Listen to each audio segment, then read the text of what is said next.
सुनिए, देखिए, समझिए सनातन सत्य। जैसी दृष्टि वैसी सृष्टि, दृष्टि विज्ञान।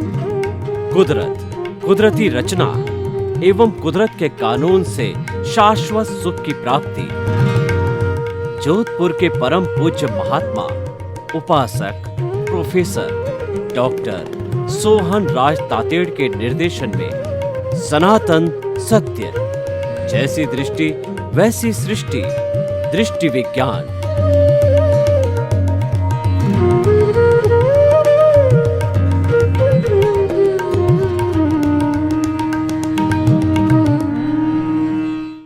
भाई और बहनों, मातृशक्ति को नमन। स्टूडियो में आपका हार्दिक स्वागत है, अभिनंदन है, सत्कार है।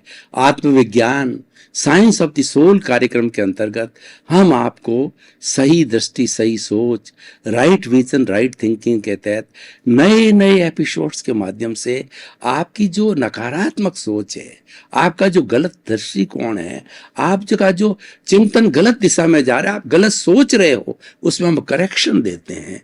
और इस करेक्शन को देने के लिए नए नए एपिसोड्स जो है हम लेकर के आते हैं। जब आपको ये करेक्शन हो जाता है तब आपको सम्यक दर्शन मिलता है। और एक बार हमारी भारतीय संस्कृति और हमारे आगम कहते हैं, एक बार व्यक्ति को सम्यक दर्शन मिल जाता है तो वह व्यक्ति अपने भवों की संख्या घटा देता है और उसको मुक्ति अवश्य मिलती है। तो ऐसा जो है हम आपको जो है पारसमणि देते हैं, वो आत्मदर्शन के रूप के अंदर, आत्मविज्ञान के रूप के अंदर, और केंद्र में हमारी आत्मा है, उसी का ही सारी बात बताई जाती है। तो भाई और बहनों, आज का हमारा बहुत सुंदर एपिसोड है कि अभ्यास वैराग्याभ्याम तन्निरोधा। बहुत ही सुंदर एपिसोड है कि इसका मुख्य अर्थ हम बताना चाहते हैं आपको कि वैराग्य प्राप्त करने के लिए जो है अभ्यास किया जाता है। हम मुक्त होना चाहते हैं, वैरागी बनना चाहते हैं, तो हम अभ्यास के द्वारा जो है वह वैराग्य को प्राप्त करें। और वैराग्य को प्राप्त होने के बाद में हम अनासक्त बन जाते हैं, और अनासक्ति व्यक्ति विधेय होता है, और विधेय होने के बाद में उसका जीवन के अंदर वो जीवन मुक्त बनता है। और वह जो है वो वेदांत की भाषा में बात करें कि जब उसका देहावसान होता है तो वो जीव मुक्त हो जाता है, वो ब्रह्म में लीन हो जाता है, और विधेय को जो है ब्रह्म ज्ञान हो जाता है। तो ये किससे होता है? ये वैराग्य से संभव है। और वैराग्य को प्राप्त करने के लिए हमें अभ्यास करना पड़ता है। देखिए, हमारे जीवन में दो बातें होती है, एक तो नैसर्गिक और एक होती है हमारी अर्जित। नैसर्गिक चीज हम पीछे से लेकर के आए होते हैं, और पीछे से जो लेकर के आया है वो नैसर्गिक रूप से जो है वो ऑटोमेटिकली उसको प्राप्त हो जाता है। और वैराग्य, अनासक्ति कोई व्यक्ति पीछे से लेकर के आता है, जो प्रारब्ध पीछे से लेकर के आता है, और वह जब उदय भाव के अंदर प्रारब्ध जब आता है तब उसको जो है वो अपने पुण्य के कारण वैसे फल मिलते हैं, लेकिन बीज वो पिछले जन्म के अंदर बो करके आता है। अब तो इस जन्म में उसका जो है कर्म फल मिलता है, कर्म परिणाम मिलता है, और सुख दुख की अनुभूति होता है। ये तो सारा होता है नैसर्गिक व्यक्ति जो पीछे से लेके आया है। अब दूसरा क्या है? अभ्यास। व्यक्ति को जो है वैराग्य पैदा करने के लिए अभ्यास करना पड़ जाता है। Practice makes a man perfect. जो हमारी प्रैक्टिस है वही व्यक्ति को जो है परफेक्ट बनाती। कैसे बनाती है? कि करत करत अभ्यास के और जड़मती होत सुजान, और रसरी आवत जान के, और सल पर पड़त निशान। पुराने जमाने में चरस के द्वारा पानी जो निकाला जाता था, उस वक्त में ये मोटर वगैरह विद्युत यंत्र नहीं थे। तो जो चरस बनाया जाता था, उस चरस को जो है वो घुमाने के लिए जो एक टेपर जो है नाल बनाई जाती, जिसमें पशु को लगा दिया जाता है रस्सी के साथ में, या जो जैसे ऊंट हो चाहे बैल हो, उनको रस्सी के साथ बांध लिया जाता है, और वो टेपर में चलता रहता था। और चरस जो पानी भर करके नीचे डूब करके कुएं में से ऊपर ला करके, और चरस खाली हो जाता था। तो ये सब कार्य जब होता था तो एक बहुत बड़ा पत्थर के ऊपर जो है रस्सी चलती थी, जो जो टेपर में हो जाता था वो रस्सी जो है वो इस पत्थर के ऊपर जो से चलती थी, तो वैसा ही सिस्टम होता था। तो रस्सी जो है वह जो बार बार जब पत्थर पे चलती थी, पत्थर के अंदर वह जो है निशान बना देती, खड्डा कर देती थी। तो यहाँ पर जो है वो हमारे आगमकार कहते हैं कि बार बार रस्सी के जो पत्थर पर चलने से वहां भी खड्डा हो जाता है। तो आदमी बार बार प्रयास करता रहे, अभ्यास करता रहे, प्रैक्टिस करता जाए, तो एक मूढ़ व्यक्ति, एक जो है वह कहना चाहिए एक अज्ञानी व्यक्ति जो है, मूर्ख व्यक्ति भी जो है विद्वान बन सकता है। ऐसे बहुत से उदाहरण है हमारे जो है वो शास्त्रों के अंदर। कवि कालिदास एक जो है बिल्कुल कहना चाहिए था मूढ़ था, मूर्ख था और विद्वान बन गया। संत तुलसीदास जी बड़े डाकू थे और वो बदल गए, और बदल करके जो है वो उन्होंने रामचरितमानस की जो है रचना की। ऐसे बहुत से सीधा रोहिणी बड़ा डाकू था, तो वो भगवान जो है वो महावीर के प्रवचन सुन करके कान में खाली एक प्रवचन उसका गया और बहुत बड़ा संत बन गया। ऐसे बहुत से उदाहरण है, व्यक्ति के अंदर रूपांतरण हो जाता है। ये सारा अभ्यास के द्वारा होता है, ये हमें अर्जित करना पड़ता है। और जो लोग पीछे से लेकर के आते हैं वो नैसर्गिक होता है।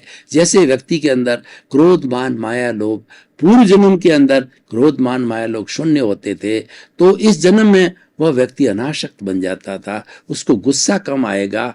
वो बचपन से ही शंकराचार्य को देखिए और स्वामी दयानंद सरस्वती को देखिए, रामकृष्ण परमहंस को देखिए, स्वामी विवेकानंद को देखिए, महात्मा गांधी को देखिए। ये लोग क्या नैसर्गिक जो है बहुत सी चीजें पिछले जन्म से लेकर के आए, तभी जो है स्वामी विवेकानंद में केवल 36 वर्ष की अवस्था के अंदर दुनिया को वो ज्ञान दिया, जो कि मेरे ख्याल से वो युगों युगों तक नहीं होता। राम को देखिए, कृष्ण को देखिए, महावीर को देखिए, 24 तीर्थंकर को देखिए, नैसर्गिक चीजें लेके आते हैं।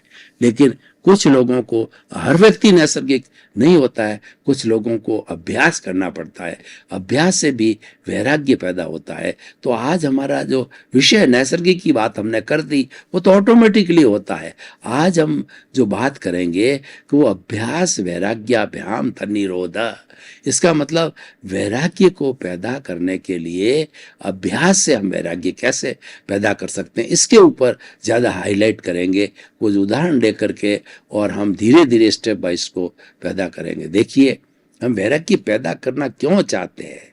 वैराग्य पैदा किए बिना हम जो हमारा जो शाश्वत जो रूप है उसमें नहीं जा सकते, क्योंकि हम तो आसक्त रहेंगे, उस तरफ हमारा ध्यान ही नहीं जाएगा। अनासक्त व्यक्ति ही जो भीतर प्रभु विराजमान है उसकी तरफ उसका ध्यान जाएगा। आसक्त व्यक्ति तो क्या करेगा? विषय नर की लालसा, पाम रोग की खाज, लोभी की धन लालसा, और तीनों बेअंदाज।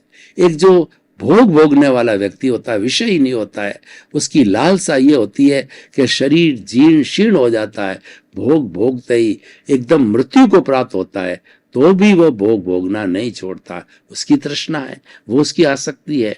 और दूसरा जो है वो पाम रोग होता है, उसकी खाज इतनी होती कि हमारे खून निकल जाता है, खून की बूंदें टपकनी रहती है, फिर भी वो पाम रोग का जो है हम खाज जो खणते रहते हैं। इसका कारण क्या है कि वह जो है वह एक लालसा है, वह एक तृष्णा है, और उससे लोभी है। उसके पास में देखिए, जहां लहा तहां लोभा, जहां पर लाभ होता है वहां लोभ होता है। जो बेचारा सामान्य व्यक्ति होता है वह दान पुण्य की भावना रखता है, परिवार का भी पोषण करता है, और अतिथि देवो भव घर आता है उसको भी रूखी सूखी रोटी खिलाता है, और साधु महात्मा आता है उसकी भी सेवा करता है, और वो कहता है कि जो है फूल की जगह पाखड़ी है बाप जी। मतलब ये हो गया कि अगर उसके वो 10,000 रुपये भी कमाता है तो 1,000 रुपये दान पुण्य करता है, क्योंकि वो समझता है कि मुझे ये करूंगा तो वैसा मुझे आगे अच्छा मिलेगा। अभी मुझे कम क्यों मिला है?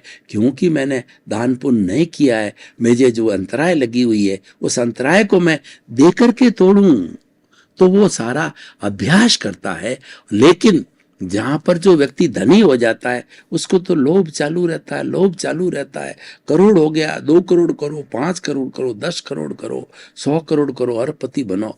तो कहने का अर्थ ये हो गया कि वह व्यक्ति आसक्ति के अंदर डूब जाता है। और मनुष्य के लिए, ग्रीडी आदमी के लिए इतना कहा गया है कि इस पूरे ब्रह्मांड के अंदर, पूरी नेचर माँ के अंदर सारा जितना भी भंडार है, वो सारा भंडार है, धन दौलत एक व्यक्ति को ही दी जाए तभी भी वो ही नहीं धापता है। जबकि 84 लाख जीवा योनि के प्राणी जो है वो सारा उनका भरण पोषण से वो जा सकता। कहने का वक्त होता है कि व्यक्ति जब नीड से ग्रीड के अंदर चला जाता है तो वह व्यक्ति जो है बहुत आसक्त हो जाता है और वो उसको अनासक्ति नहीं रहती है और वह व्यक्ति प्रभु भजन, ईश्वर भक्ति और स्वरूप के निज स्वरूप के अंदर जा ही नहीं सकता। निज स्वरूप की प्राप्ति करने से ही हमारी मुक्ति होगी, क्योंकि जो निज स्वरूप है वो स्वयं मुक्त है। जब हम उसको प्राप्त कर लेंगे, आत्मा को प्राप्त कर लेंगे, अर्थ क्या हुआ कि हम मुक्ति की ओर प्रयाण कर लेंगे। वो तो मुक्त है ही है, लेकिन जब हमारा केंद्र के अंदर सारा ये चेतन तत्व ही रहेगा तो 24 घंटे हम भजना उसकी करेंगे, 24 घंटे हमारा कार्य वही रहेगा। तो ये अभ्यास चालू हो जाता है और ये अनासक्ति से होता है।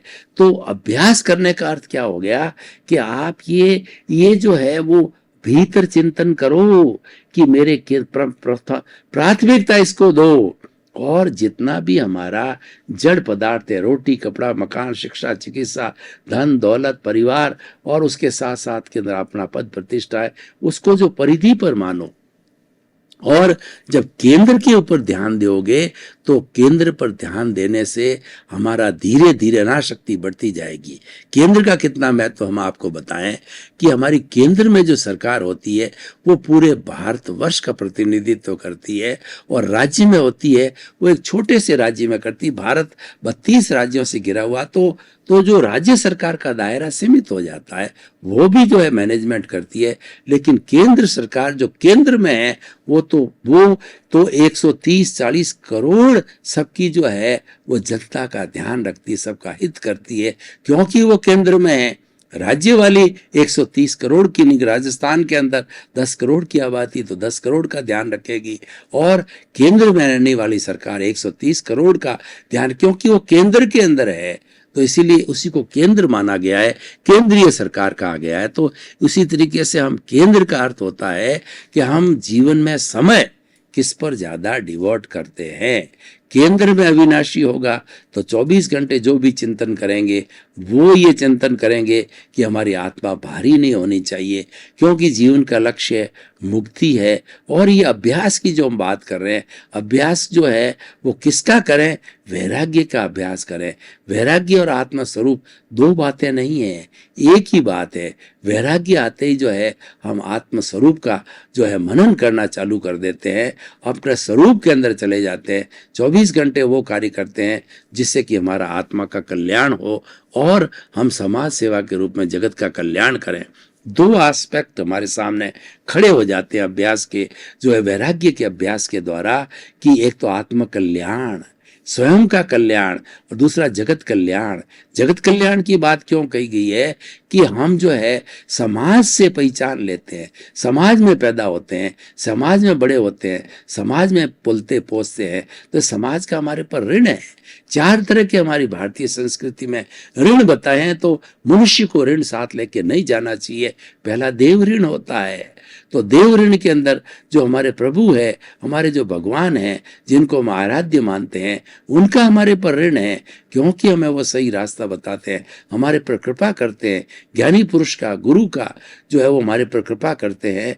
तो देव का ऋण क्या होता है? ईश्वर की भक्ति करना, ईश्वर का मनन करना, ईश्वर को याद करना और ईश्वर के मंदिर में जाना और उसकी बात को सुनना, उस पर समय लगाना।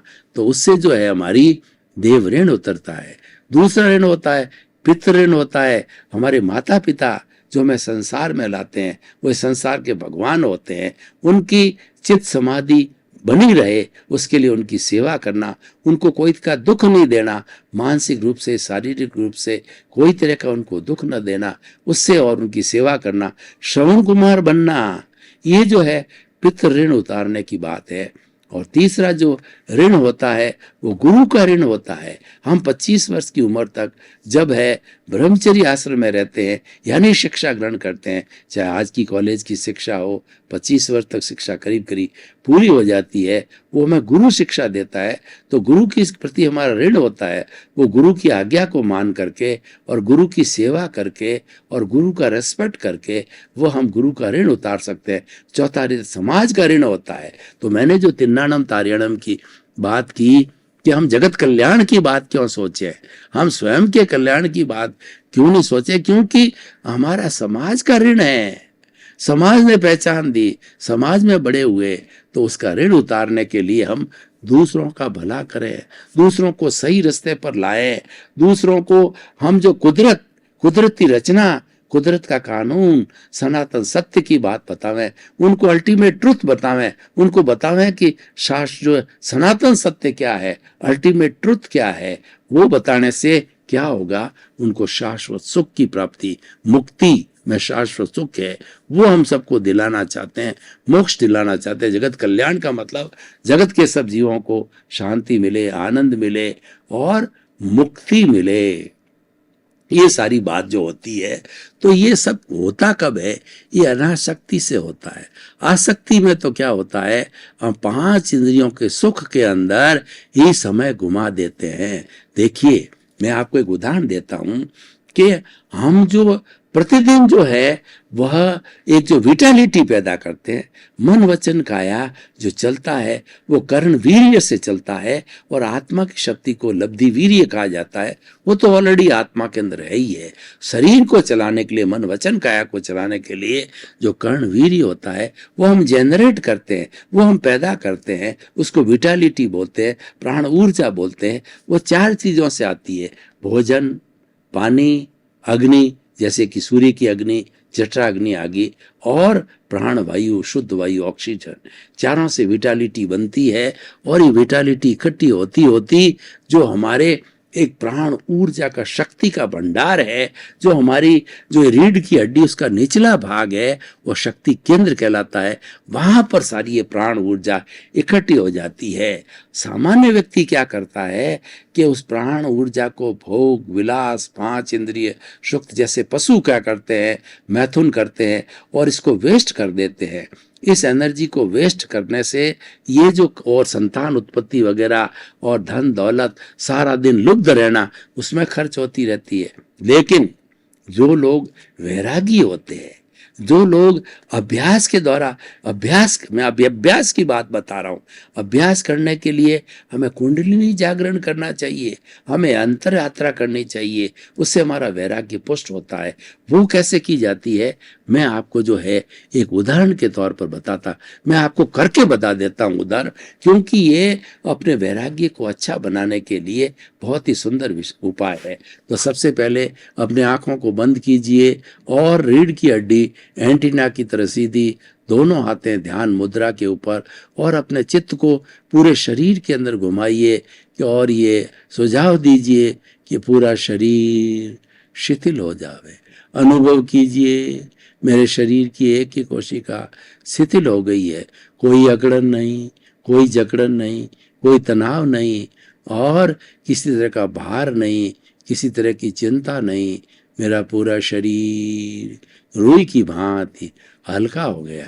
अनुभव करें कि हमारा शरीर, मेरा शरीर है, वो अपने जगह से 1 फुट ऊपर उठ रहा है, इतना हल्का हो गया है। अब दोनों नथुनों के बीच के अंदर अपने चित्त को केंद्रित करें, दोनों नाक से जो है वो सांस आ रही, सांस को थोड़ा लंबा करें, लंबा लें, लंबा छोड़ें। जब हम सांस लें तो पेट फूलना चाहिए और जब सांस निकालें पेट सिकुड़ना चाहिए। लंबा, गहरा, शिथिल सांस, लंबा सांस, सांस शिथिल, शरीर शिथिल।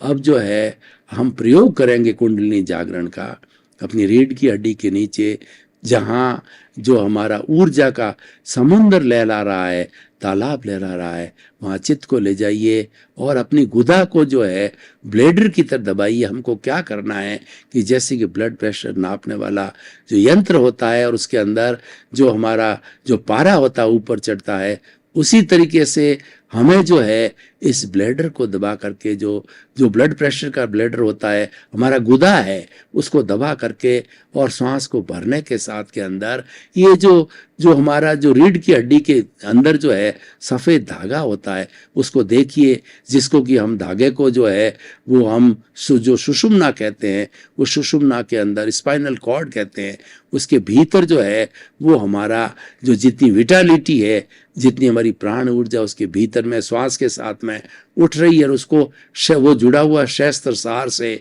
हमारे जो है जो केंद्र ज्ञान केंद्र से वहाँ जो जहाँ पर जो हमारी चोटी है वहाँ छोड़ दीजिए, फिर श्वास को जो है वो निकालते हुए धीरे धीरे उसी रास्ते से वापस जो है शक्ति केंद्र पर आइए।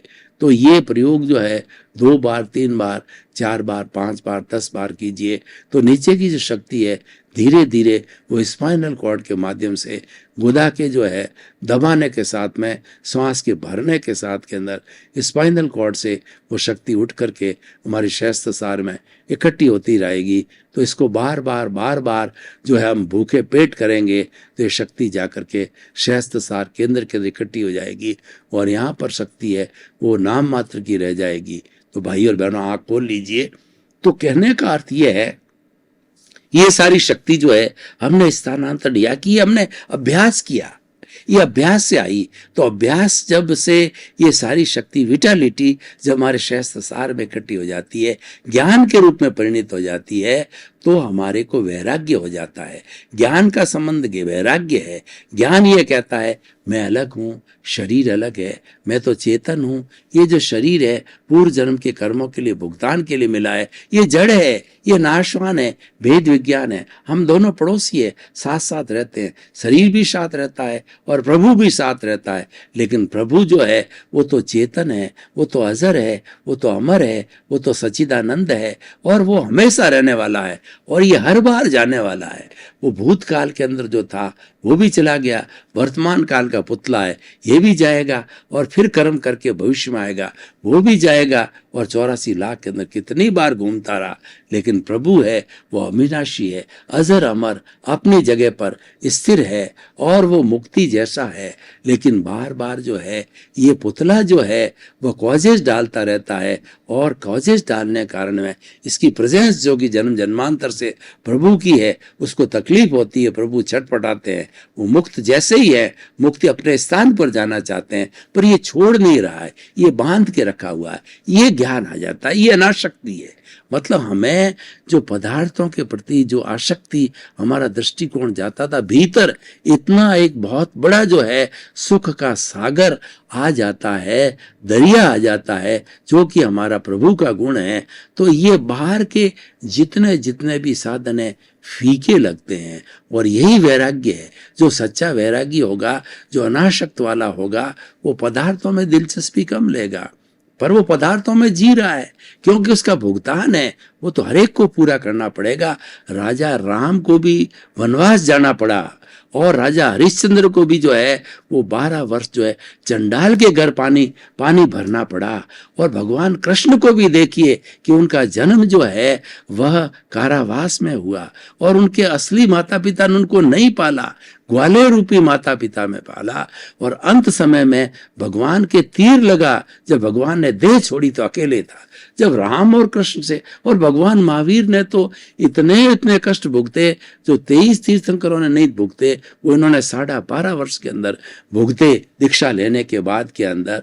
तो ये तो नियति का योग है, ये तो पीछे से लेके आया है, ये अलग चीज है, इसकी तरफ ध्यान नहीं देना, ये तो अपना चलता रहेगा, वो अनाशक्ति है। और ध्यान किस में देना? ध्यान प्रभु में देना। केंद्र के अंदर अविनाशी रहे, और परिधि के अंदर ये हमारा जितना भी जड़ पदार्थ रहे, ये शरीर जड़ पदार्थ है, ये तो लेके आया, ये तो चलता रहेगा, इसकी तरफ ध्यान नहीं देना। ये तो राग देश का पुतला है, वहां से ध्यान हटा करके ध्यान यहाँ लाना, यानी ध्यान को यहाँ से हटा करके यहाँ लाएंगे जहाँ पे अविनाशी है, वहाँ प्रभु विराजमान है, तब हमारा धीरे धीरे कल्याण प्रारंभ हो जाएगा। तो भाई और बहनों, ये बहुत ही सुंदर एपिसोड है। ये एक जो है हमारी सत्संग है कि हमें आखिर वैरागी बनना पड़ेगा। अनाशक्ति के बिना हमारे ज्ञान नहीं आएगा, ज्ञान के बिना अनाशक्ति नहीं आएगी, और अनाशक्ति प्राप्त हो जाती है तो हमारा गंतव्य हमें प्राप्त हो जाता है, हमारा लक्ष्य हमें प्राप्त हो जाता है। और आसक्ति रहेगी वहाँ हमारा बंधन है, और अनाशक्ति है वो हमारी मुक्ति है। अब आप निर्णय कीजिए कि आपको बंधन में रहना है या मुक्त में रहना है। जो कैदी होता है, जो जेल में रहता है, वो बंधन में होता है, और हम सीना तान करके जो है घूमते हैं फिरते आनंद अनुभव करते हैं, तो हम स्वच्छंद है। एक जो है पिंजरे के अंदर जो है तोते को बांध दिया जाता है तो वो बंधा हुआ है। तोता का लक्षण है वो तो घूमने वाला है, वो इस पूरे खुले आकाश में विचरण करने वाला है, उसी में उसको आनंद की अनुभूति होती है। लेकिन उसको पिंजरे में डाल के जेल में डाल दिया तो ये आपका प्रभु, जो कि आपका जो है अनंत ज्ञान वाला है, अनंत दर्शन वाला है, अनंत शक्ति वाला है, अनंत सुख का धाम है, उसको आपने पिंजरे में बंद कर दिया। तो इसकी छुट्टी कीजिए। इसकी छुट्टी करने के लिए वैराग्य आना चाहिए। वैराग्य का अर्थ होता है दिशा यूं होनी चाहिए, और दूसरा जो हमारा भोग का रास्ता है वो उधर जाता है। ये रास्ता भोग का है, ये रास्ता त्याग का है, ये वैराग्य का रास्ता। भाई और बहनों, आपका बहुत बहुत धन्यवाद। आप हमारा आत्मविज्ञान कार्यक्रम इस सत्संग के रूप में देख रहे हो। ये सच्ची संगत है, और ये सत्संग का अर्थ होता है कि अच्छे भले इंसान की सत्संग करना। आपके प्रभु से बढ़कर के भला इंसान कौन सा होगा। आत्मविज्ञान आपके प्रभु का ज्ञान कराता है, प्रभु के दर्शन कराता है, ईश्वर के दर्शन कराता है। इसलिए आप हमारे साथ जुड़े रहिए और बराबर सत्संग करते रहिए, क्योंकि हमारा उद्देश्य है कि जगत के सब जीवों को सुख मिले, शांति मिले, आनंद मिले, सुकून मिले और मुक्ति मिले। तो इसी क्रम में आपका जीवन आनंदमय हो, मंगलमय हो। बहुत बहुत धन्यवाद।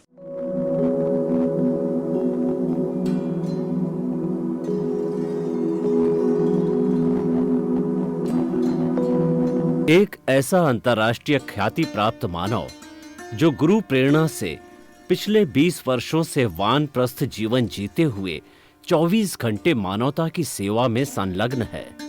एक ऐसा मानव जो अभी राष्ट्रीय, अंतर्राष्ट्रीय टीवी चैनलों पर 7,500 एपिसोड के माध्यम से सनातन सत्य, आत्मविज्ञान एवं पुनरुत्थान व्यवहार एवं निश्चय जगत के जीवनोपयोगी विषयों पर हृदय स्पर्शी प्रवचन कर चुका है। उस मानव का नाम है महात्मा उपासक प्रोफेसर डॉक्टर सोहन राज तातेड़। प्रोफेसर तातेड़ द्वारा योग, दर्शन, शिक्षा विषयों पर रचित पीएचडी स्तर के 250 शोध ग्रंथ भारत के 100 प्रतिष्ठित विश्वविद्यालयों में शोधार्थी पढ़ रहे हैं, तथा वे सभी शोध ग्रंथ वहां की सेंट्रल लाइब्रेरियों में उपलब्ध हैं। महात्मा सोहन राज ने अभी तक हजारों स्कूलों, कॉलेजों, विश्वविद्यालयों एवं संस्थाओं में सेमिनार, वर्कशॉप, कैंप लगाकर लाखों विद्यार्थियों को योग, दर्शन, शिक्षा का प्रशिक्षण देकर उन्हें सुसंस्कारित किया। डॉक्टर तातेड़ ने भारतीय संस्कृति उत्थान के 4000 से अधिक समसामयिक विषयों पर आर्टिकल लिखकर ऑनलाइन जर्नल, पत्रिकाओं, वेबसाइट्स पर प्रकाशित किया, जिसका उपयोग लाखों पाठक कर रहे हैं। उपासक तातेड़ के 5000 से अधिक आज का सुविचार, आज का शुभ संदेश, आज का मंगल भावना योग आदि चिंतन websites, Twitter, blogger, Facebook, YouTube माध्यमों से लाखों लोग अपना जीवन निर्माण कर रहे हैं। मानवता के मसीहा ऐसे महामानव महात्मा सोहन राज तातेड़ के प्रोफाइल को अभी तक विश्व के 20 लाख दर्शक यूट्यूब पर, 12 लाख गूगल पर एवं लाखों दर्शक फेसबुक, ब्लॉगर, ट्विटर और इंस्टाग्राम पर देख चुके हैं।